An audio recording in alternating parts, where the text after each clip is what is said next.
बिस्मिल्लाहिर्रहमानिर्रहीम। अस्सलाम वालेकुम माय यूट्यूब फैमिली, कैसे हैं आप सब लोग। आज हम बनाएंगे वर्की पराठा बिल्कुल नए स्टाइल से। इस पराठे को बनाने के लिए आपको कोई भी पेड़े वगैरह बेलने की ज़रूरत नहीं है।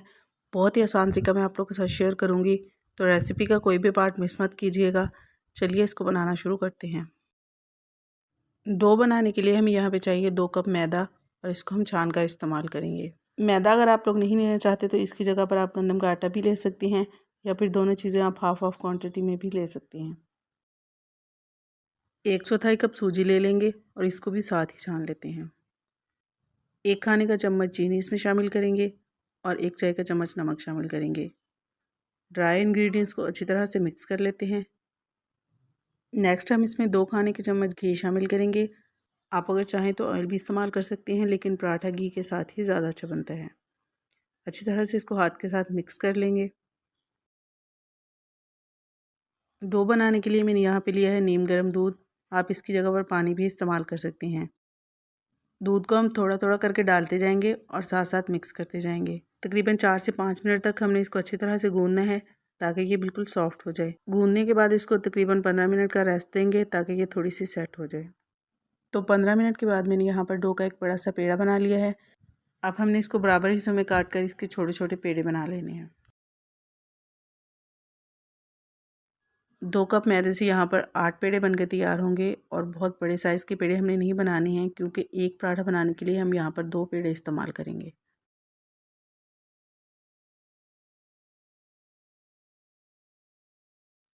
पेड़े बनाने के बाद इनके ऊपर ब्रश की मदद से घी लगाएंगे। घी लगाने के बाद हम इनको इस तरह से एक बाउल में रखेंगे और इनको कवर करके तकरीबन 15 मिनट का रेस्ट देंगे। नेक्स्ट मैंने यहाँ पे लिया है 2 खाने के चम्मच मैदा। इसमें हम 4 खाने के चम्मच घी शामिल करेंगे और इसको अच्छी तरह से मिक्स कर लेंगे। 15 मिनट रेस्ट लेने के बाद हम यहाँ पर एक पेड़ा ले लेंगे और इसको हाथ से इस तरह हल्का हल्का प्रेस करते हुए सेट करते जाएंगे। ना तो हम इसके ऊपर कोई खुश्क मैदा वगैरह डस्ट करेंगे, और ना ही हमने इसको बेलन के साथ बेलना है, बल्कि हाथ के साथ ही जितना हो सके इसको पतला करके हमने इस तरह से फैला लेना है। घी और मैदे का जो मिक्सचर हमने तैयार किया था वो हम इसके ऊपर अच्छी तरह से लगा लेंगे। इसके बाद इसको इस तरीके से फोल्ड कर लेंगे। फोल्ड करने के बाद दोबारा से घी और मैदे का मिक्सचर लगाएंगे और दोबारा से इसको फोल्ड कर लेंगे।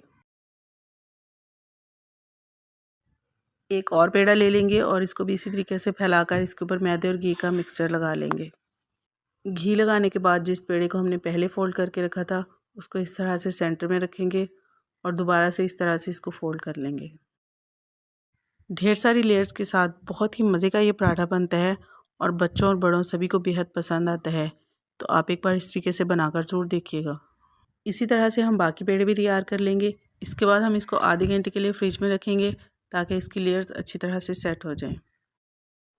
आधे घंटे के बाद हम इनको फ्रिज से निकाल लेंगे और दोबारा से हाथ के साथ हल्का हल्का प्रेस करके पराठे की शेप दे लेंगे।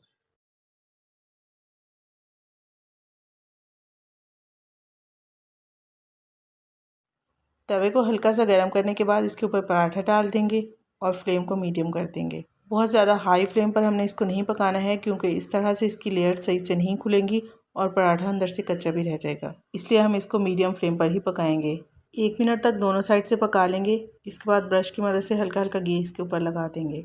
अगर आप चाहते हैं कि पराठे की जो ऊपर की लेयर है वो क्रिस्पी ना बने, वो भी बिल्कुल सॉफ्ट बने, तो आप इसके ऊपर ऑयल या घी कुछ भी मत लगाइएगा, क्योंकि हमने ऑलरेडी इसके अंदर काफ़ी घी इस्तेमाल किया हुआ है।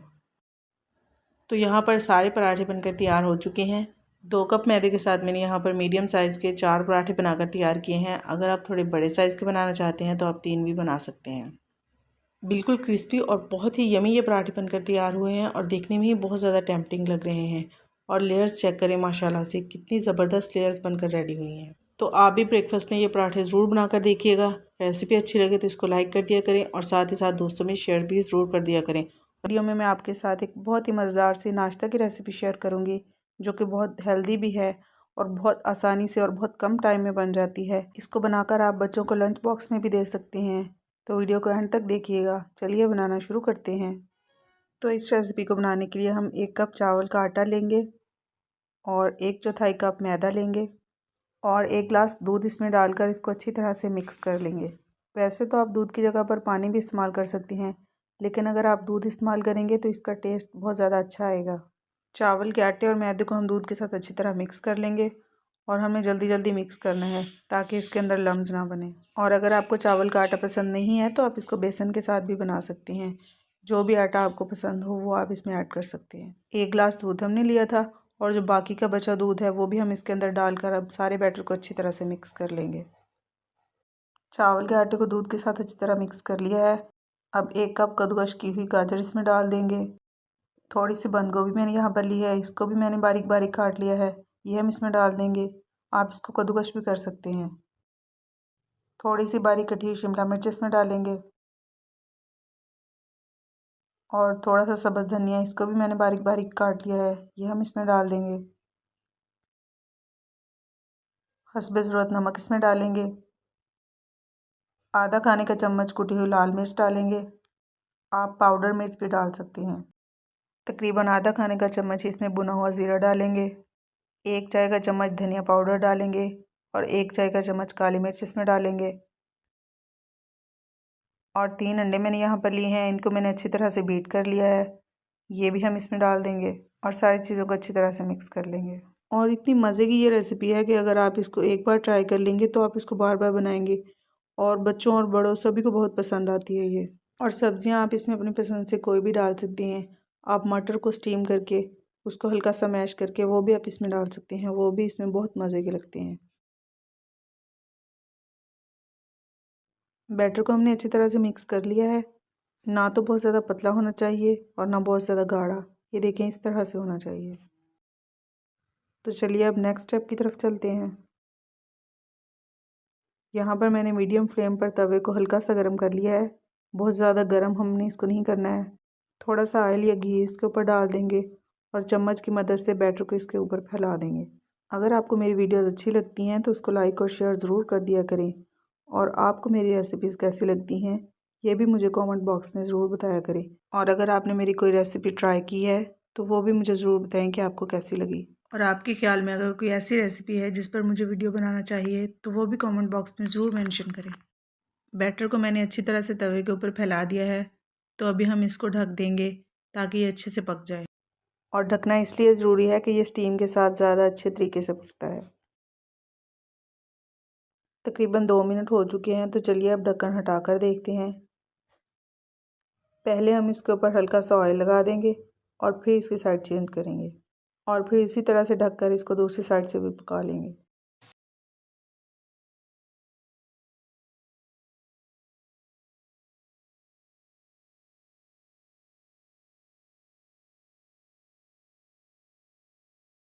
तो जनाब बहुत ही मज़ेदार से हमारे ये स्नैक्स बिल्कुल तैयार हैं। आप इसको सुबह के नाश्ते में खा सकते हैं, आप इसको शाम की चाय के साथ भी खा सकते हैं। और जितना घी हम नॉर्मली पराठे के लिए इस्तेमाल करते हैं उससे भी काफ़ी कम घी मैंने इस्तेमाल किया है। तो ये टेस्टी तो हैं ही, साथ साथ हेल्दी भी हैं और बहुत ही सॉफ्ट बने हैं। आज हम बना रहे हैं मीठी वर्क की पूरी, जिसको चोंगे भी बोलते हैं। बिल्कुल क्रिस्पी लेयर्स के साथ बहुत ही मज़े की ये पूरी बन के तैयार होती है। बनाना इसको बिल्कुल आसान है, बस रेसिपी को स्टेप बाय स्टेप फॉलो कीजिएगा तो बहुत ही बेहतरीन पूरी बन के तैयार होगी। तो चलिए शुरू करते हैं इसको बनाना। तो पूरी बनाने के लिए हम यहाँ पर सबसे पहले मैदा ले लेंगे। 2 कप मैदा मैंने यहाँ पर लिया है। आप गेहूं के आटे से भी बना सकते हैं, लेकिन मैदे से ज़्यादा अच्छा टेस्ट आता है। इसी मेजरिंग कप से नाप कर मैंने 2 कप मैदा लिया है और वज़न में ये तकरीबन 250 ग्राम है। तो सबसे पहले हम मैदे में शामिल करेंगे 1 चाय का चम्मच नमक और 4 खाने के चम्मच मेल्टेड बटर यानी कि देसी घी। आप इसकी जगह पर बनास्पति घी भी इस्तेमाल कर सकते हैं। नमक और घी को मैदे के साथ अच्छे तरीके से मिक्स कर लेंगे। मिक्स करने के बाद इस तरीके से बाइंड करके देख लें और अगर आपको लगे कि घी थोड़ा कम है तो 1 खाने का चम्मच घी इसमें मज़ीद ऐड कर लीजिएगा। इसके बाद हम इसमें थोड़ा थोड़ा पानी डालकर इसकी एक मीडियम सॉफ्ट सी डो बना लेंगे और डो को तकरीबन 4 से 5 मिनट तक बहुत ही अच्छे से गूंदना है ताकि ये बिल्कुल सॉफ्ट हो जाए। जितने अच्छे तरीके से आप डो को गूंदेंगे उतनी ही अच्छी आपकी पूरी बनेगी। गूंदने के बाद डो को हम तकरीबन 15 मिनट के लिए रेस्ट देंगे ताकि ये अच्छे से सेट हो जाए। तो जब तक डो सेट होती है हम शीरा बना लेते हैं। इसके लिए हम यहाँ पर एक पैन ले लेंगे, इसमें 1 कप चीनी डालेंगे और 1 कप ही हम इसमें पानी शामिल करेंगे। खुशबू के लिए हम इसमें 2 से 3 सब्ज़ इलायची डालेंगे और थोड़ा सा ज़ाफ़रान डालेंगे। लेकिन अगर ज़ाफ़रान नहीं है तो आप सिर्फ सब्ज़ इलायची भी डाल सकते हैं। अच्छे से इसको मिक्स करेंगे और मेल्ट होने के बाद तकरीबन 4 से 5 मिनट तक मीडियम फ्लेम पर पका लेंगे। अच्छा, यहाँ पर हमें चाशनी को बहुत ज़्यादा गाढ़ा नहीं करना है, बस हल्की सी चिपचिपाहट इसमें होनी चाहिए। मतलब जैसी चाशनी हम बूंदी या जलेबी वगैरह बनाने के लिए तैयार करते हैं ना, वैसी चाशनी हमें चाहिए। तो बस 4 से 5 मिनट के बाद हम यहाँ पे फ्लेम को ऑफ़ कर देते हैं और डो भी हमारी सेट हो चुकी है। तो हम इससे पेड़े बना लेते हैं। तो इस तरह से मैदे की लोई बनाकर पहले हम इसको बराबर हिस्से में डिवाइड कर लेंगे और फिर जैसे नॉर्मल रोटी का पेड़ा बनाते हैं उसी तरीके से हम पेड़े बनाकर तैयार कर लेंगे। तो यहाँ पर 2 कप मैदे से 10 पेड़े बनकर तैयार हुए हैं। अगर आप थोड़े बड़े पेड़े बनाना चाहें तो आप 8 भी बना सकती हैं। तो पहले हम इन सबको बेल लेते हैं। काउंटर पे हल्का सा मैदा डस्ट करेंगे, हाथ से पेड़े को थोड़ा सा सेट करेंगे। इसके बाद बेलन से इस तरह बेलते हुए साथ साथ रोटेट करते जाएंगे तो बहुत ही जल्दी हमारी ये रोटी बनकर तैयार हो जाएगी। और रोटी को बिल्कुल बारीक बेलना है, जितना पतला हम इसको बेलेंगे उतनी ही क्रिस्पी लेयर्स बनकर तैयार होंगी। ये देखें, इस तरह से बिल्कुल बारीक होनी चाहिए। तो पहले हम सारी रोटियों को बेल कर रख देते हैं, इसके बाद मैं आपको नेक्स्ट स्टेप बताऊँगी। तो यहाँ पर मैंने सारी रोटियाँ बेलनी हैं। नेक्स्ट स्टेप में हम इसके ऊपर मैदा और घी की स्लैरी लगाएंगे। 2 खाने के चम्मच आपने घी ले लेना है और इसमें 1 खाने का चम्मच मैदा डालकर उसकी स्लैरी बना लेनी है। तो इसी तरीके से रोटी को स्टेप बाय स्टेप ऊपर रखते जाएंगे और साथ में घी लगाते जाएंगे। और लास्ट रोटी के ऊपर हम सेंटर में घी लगा देंगे और किनारों के ऊपर हल्का सा पानी लगा देंगे ताकि फ़ोल्ड करने के बाद ये खुले ना। और इसके बाद हम इसको इस तरीके से फ़ोल्ड कर लेंगे। यहाँ पर मैंने 5 रोटियों की लेयर बनाई है, जो बाकी की 5 रोटियाँ हैं उनकी लेयर्स भी इसी तरह बनाकर तैयार कर लेंगे।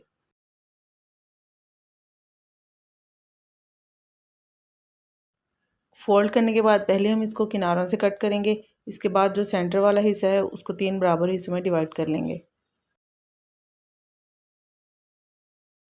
तो इस तरीके से पेड़े को हल्का सा हाथ से प्रेस करेंगे। इसके बाद बेलन के साथ बिल्कुल हल्के हाथ से हम बेल लेंगे। और नॉर्मल पूरी की तरह बिल्कुल बारीक नहीं बेलना है, बल्कि पूरी को थोड़ा सा मोटा ही रखा जाता है। ये देखें, इस तरह से। तो बाकी की सारी पूरियाँ भी हम इसी तरह बनाकर तैयार कर लेंगे। इसके बाद हम इसको फ्राई करेंगे। ऑयल को यहाँ पर मैंने गरम कर लिया है। बहुत ज़्यादा गरम मत कीजिएगा ऑयल को, वरना पूरी फ़ौरन से जल जाएगी। वर्की पूरी थोड़ी मोटी होती है, तो इसलिए मीडियम टू लो फ्लेम पर तकरीबन 4 से 5 मिनट तक इसको पकाएंगे और साथ साथ साइड चेंज करते रहेंगे ताकि दोनों साइडों पे अच्छा सा गोल्डन कलर भी आ जाए और ये बिल्कुल क्रिस्पी भी हो जाए। इसी तरह से हम सारी पूरियों को फ्राई कर लेंगे। फ्राई करने के बाद जो शीरा हमने बनाया था उसमें पूरी को तकरीबन 4 से 5 सेकंड के लिए डिप करेंगे और बहुत ज़्यादा देर के लिए पूरी को शीरे में मत रखिएगा, वरना ये बिल्कुल सॉफ्ट हो जाएगी और बहुत ज़्यादा मीठी भी हो जाएगी। तो बहुत ही मज़ेदार सी मीठी वर्की पूरी बनकर तैयार हो गई है। मेरे पास यहाँ पर पिसा हुआ नारियल था, तो ये मैं इसके ऊपर स्प्रेड कर रही हूँ। आप अपनी पसंद से कोई सा भी ड्राई फ्रूट जो भी आपकी पसंद हो उसको क्रश करके लगा सकते हैं। आप देख सकते हैं लेयर्स बिल्कुल क्रिस्पी बनी है और बहुत ही ज़बरदस्त हमारी ये पूरी बनकर तैयार हुई है। देखने में बहुत ही ज़्यादा टेम्पटिंग लग रही है और खाने में तो बहुत ही टेस्टी लगती है ये। आई होप आप लोग को ये रेसिपी पसंद आई होगी। अगर अभी तक आपने वीडियो को लाइक नहीं किया तो जल्दी से इसको लाइक कर दें और साथ ही साथ फ्रेंड्स एंड फैमिली में ज़रूर शेयर कर दिया करें। और अगर फर्स्ट टाइम चैनल को विज़िट कर रहे हैं तो काइंडली चैनल को सब्सक्राइब ज़रूर कर लें। आज की वीडियो में हम बनाएंगे आलू और मेथी की स्टफिंग के साथ 2 बहुत ही मज़ेदार किस्म के पराठे। एक बार अगर आपने इस तरह से पराठे बना लिए तो आपके घर वाले फरमाइश करके हर रोज़ ये पराठे बनवाएंगे। तो चलिए इस मज़ेदार से रेसिपी को बनाना स्टार्ट करते हैं। सबसे पहले हम स्टफिंग तैयार करेंगे। आलू को मैंने बॉईल कर लिया है। इसमें हम बारीक कटी हुई मेथी और सब्ज़ धनिया डाल देंगे। थोड़ा सा बारीक कटा हुआ सब्ज़ लहसुन डालेंगे। साथ ही इसमें सब्ज़ मिर्चों और अदरक का पेस्ट डालेंगे। नमक डालेंगे, कुटी हुई लाल मिर्च डालेंगे, गरम मसाला डालेंगे, थोड़ी सी अजवाइन डालेंगे और थोड़ा सा साबुत धनिया डालेंगे। अब इन सारी चीज़ों को हम हाथ के साथ अच्छी तरह से मिक्स कर लेंगे। मेथी का इस्तेमाल वैसे भी सर्दियों में लाजमी करना चाहिए, चाहे हम पराठा बनाकर खाएं या फिर हम सालन बनाकर खाएं। सारी चीज़ों को अच्छी तरह से मिक्स कर लिया है। अब यहाँ पर हम आधा कप के करीब बेसन लेंगे और जो स्टफिंग हमने तैयार की है उसमें से आधी स्टफिंग को हम बेसन में डाल देंगे और इसको अच्छी तरह से बेसन के साथ मिक्स कर लेंगे। चाहे तो आप चम्मच के साथ मिक्स कर लें या फिर चाहे तो आप हाथ के साथ मिक्स कर लें। तो जी बेसन को हमने कर लिया है मिक्स। अब इसको हम साइड पे रख देंगे और जो स्टफिंग बाकी बच गई थी उसमें हम 1 खाने का चम्मच मैदा डालेंगे। अच्छा, मैदा मैंने यहाँ पर इसलिए डाला है, इससे पराठे की लेयर्स जो हैं वो बहुत अच्छी बनेंगी, ख़राब नहीं होंगी। तो जी स्टफ़िंग हमने दोनों तरह की तैयार कर ली है। हम लोग क्योंकि गांव में रहते हैं तो इसलिए रोटी और पराठा दोनों चीज़ें हमारे घर में गंदम के आटे से ही बनती हैं। तो आटे के मैंने इस तरह से पेड़े बना लिए हैं। पराठे बनाने के लिए जब भी आटा गूँधें तो उसमें थोड़ा सा नमक और घी ज़रूर शामिल करें, इससे आपके पराठे बहुत खस्ता बनेंगे। तो पेड़े को बेल कर इस तरह से ऊपर थोड़ा थोड़ा घी लगा लेंगे। इसके बाद हम मैदा डस्ट करेंगे। इसके बाद इस तरह से थोड़े थोड़े फासले पर हम छुरी के साथ कट लगा लेंगे। अगर आपको लेयर्स वाला पराठा पसंद है तो इस तरह से घी लगाकर उसके ऊपर मैदा लाजमी डस्ट करें। इससे जो पराठे की लेयर्स हैं वो बहुत अच्छी और बिल्कुल परफेक्ट बनती हैं। रोटी को हम इस तरह से रोल करके एक पेड़े की शेप दे लेंगे और इसी तरह से बाकी सारे पेड़े भी तैयार कर लेंगे। आज की वीडियो में हम क्योंकि 2 तरह के पराठे बना रहे हैं तो दूसरा पराठा बनाने के लिए मैंने इस तरह से थोड़े बड़े साइज़ के पेड़े लिए हैं।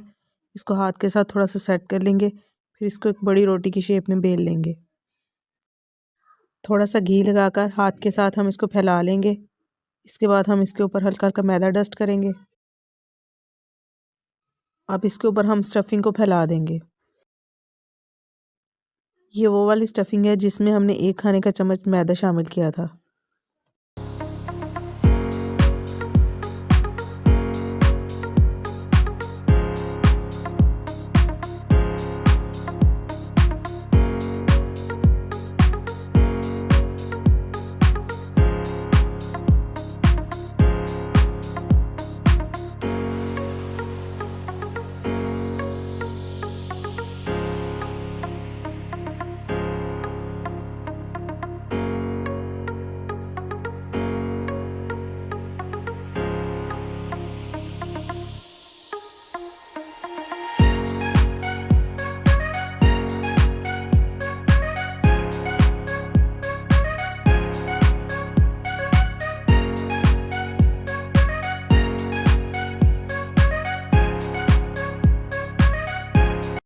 दो पेड़े मैंने बड़े साइज़ के तैयार किए थे। दूसरे पेड़े के अंदर भी हम इसी तरह से स्टफ़िंग लगा लेंगे।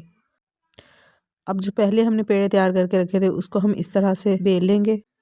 इसके ऊपर हम बेसन वाली स्टफ़िंग लगाएंगे और इसको सारी रोटी के ऊपर हम अच्छी तरह से फैला देंगे। तो दोनों तरह के पराठे हमने स्टफ़िंग के साथ रेडी कर लिए हैं। तो चलिए अब हम इनको पका लेते हैं।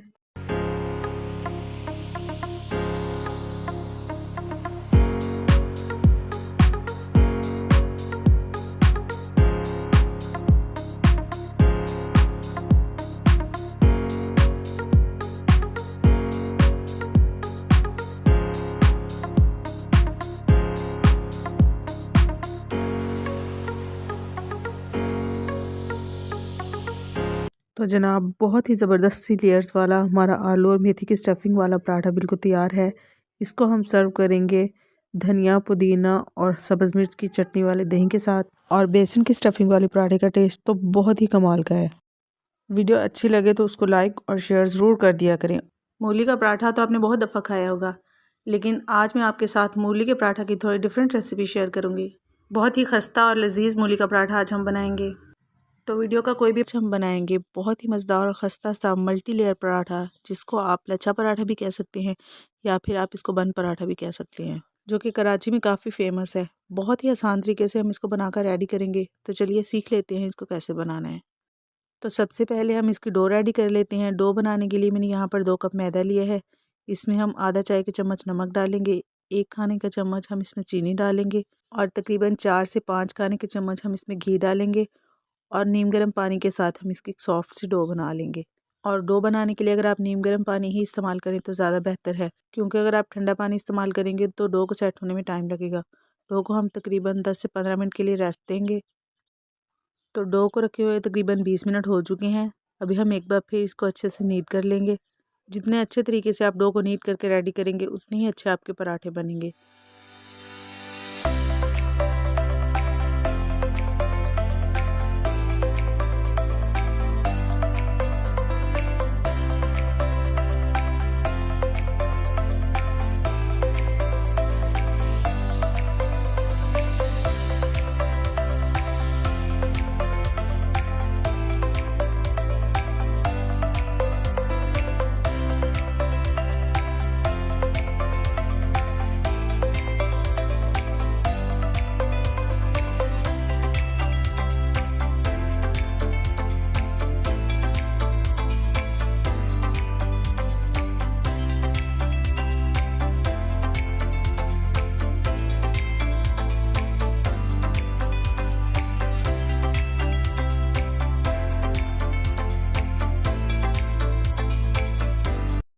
पेड़े को आप बेलन के साथ या फिर हाथ के साथ इस तरह से बेल कर छुरी की मदद से कट लगा लें।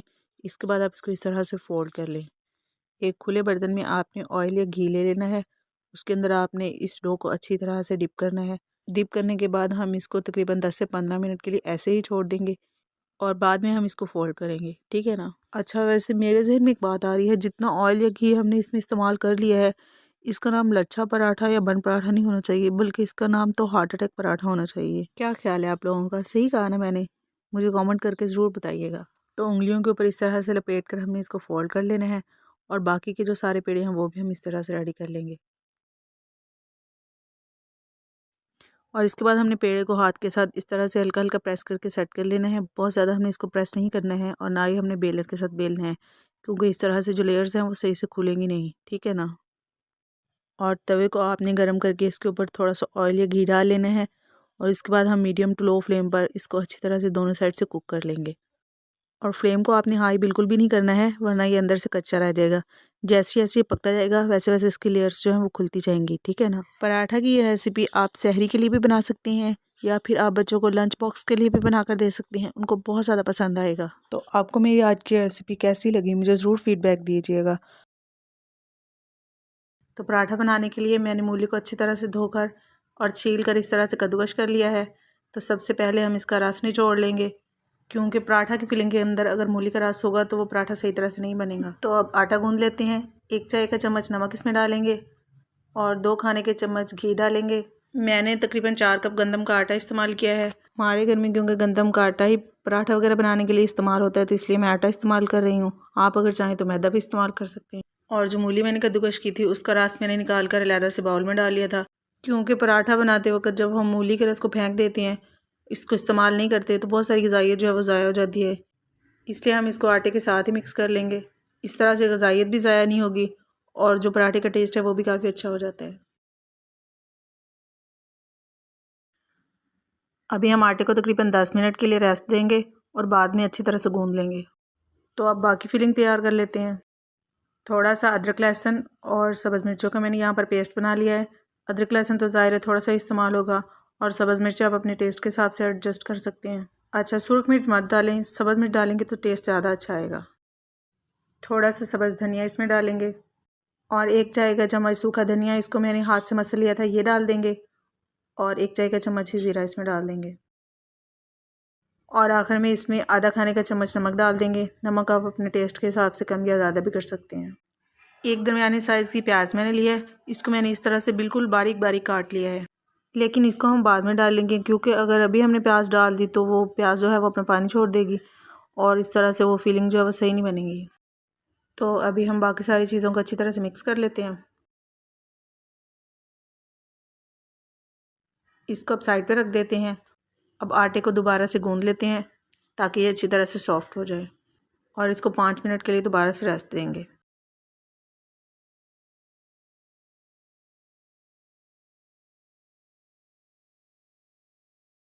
अब आटा या मैदा जो भी चीज़ आप पराठा बनाने के लिए इस्तेमाल कर रहे हैं उसको डस्ट कर लें। आटे के मैंने 2 छोटे छोटे पेड़े बना लिए हैं, उसको हाथ से इस तरह से सेट कर लेंगे थोड़ा सा और फिर उसको बेल लेंगे।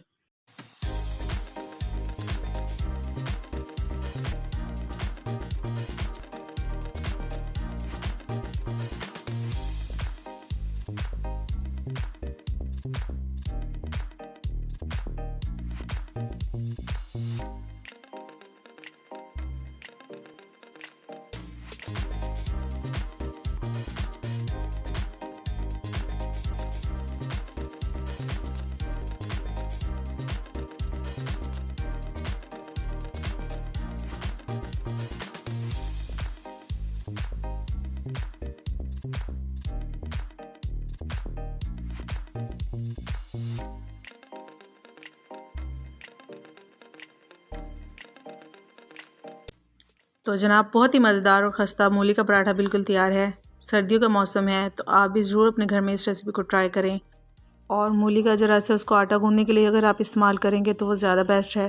रेसिपी अच्छी लगी है तो इसको लाइक और शेयर कर दें, और अगर फ़र्स्ट टाइम चैनल को विज़िट कर रहे हैं तो चैनल को सब्सक्राइब ज़रूर कर लें। फिर मिलते हैं इंशाअल्लाह एक नई रेसिपी के साथ। तब तक के लिए अल्लाह हाफिज़।